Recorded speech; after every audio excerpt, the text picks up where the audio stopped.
Кристаллическая изморозь – пушистый снегообразный осадок, состоящий из кристаллов льда нежной структуры.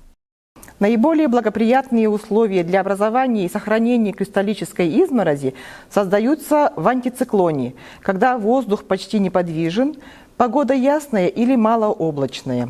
В таких условиях приземный слой воздуха быстро охлаждается и образуется туман.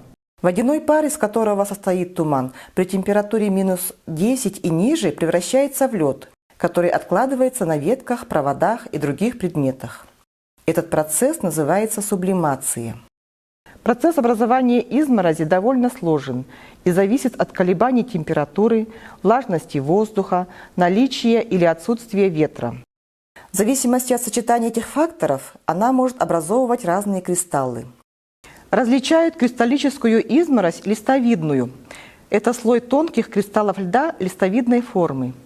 Пушистую, состоящую из мелких пластинчатых кристаллов, нагроможденных друг на друга, и иглообразную, которая состоит из отдельных кристаллов в виде игл и столбиков.